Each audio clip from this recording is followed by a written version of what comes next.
রাগানগর BNP সপু ভাই, আসাদ খান, মাস্তান ভাই। আমরা রাজপথের সৈনিক, আমরা রাজপথে আমাদের গণতান্ত্রিক অধিকার পূর্ণ প্রতিষ্ঠার জন্য সংগ্রামে নেমেছি। ওই অধিকার পূর্ণ প্রতিষ্ঠা না করা পর্যন্ত আমরা ঘরে ফিরে যাব না।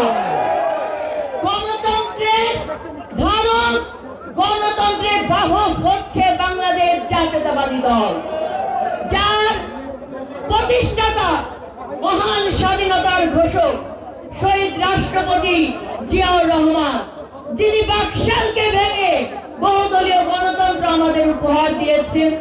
তার শাহাদাত বরণের পর দেশনেত্রী বেগম খালেদা জিয়া এই জাতীয়তাবাদী দলের পতাকা হাতে নিয়ে আর হাতে গণতন্ত্রের মশাল নিয়ে আপসীনভাবে নেতৃত্ব দিয়ে ফ্যাসিবাদ স্বৈরাচার এরশাদের পতনের মাধ্যমে সংসদীয় গণতন্ত্র আমাদেরকে উপহার দিয়েছে।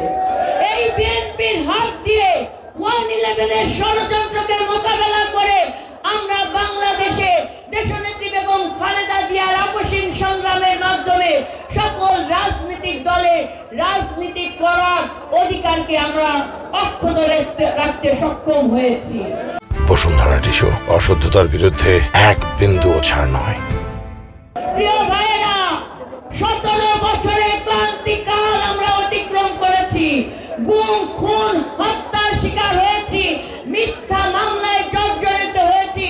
আমার নেত্রীর আপসীন সংগ্রাম এবং বাংলাদেশকে ঐক্যবদ্ধ করে রাখা, জনগণের অধিকার পূর্ণ প্রতিষ্ঠার জন্য তার কারা নির্যাতন সহ সকল সংগ্রামের ত্যাগ এবং নেত্রীর কারাবরণের পর দলের দায়িত্বভার গ্রহণ করেন দলের ভারপ্রাপ্ত চেয়ারম্যান।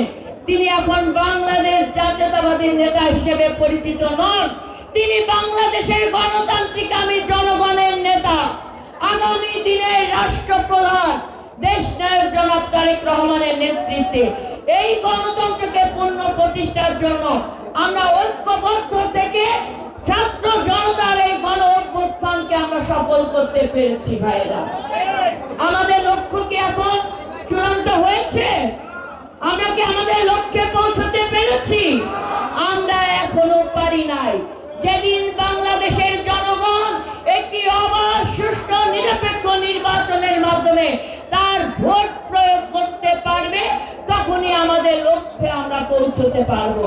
তাই আগামী ফেব্রুয়ারি যে নির্বাচন, এই নির্বাচন নিয়ে অনেক ষড়যন্ত্র, দেশি বিদেশি ষড়যন্ত্রকারী, পতিত সরকারের ষড়যন্ত্রকারীরা ষড়যন্ত্রে লিপ্ত।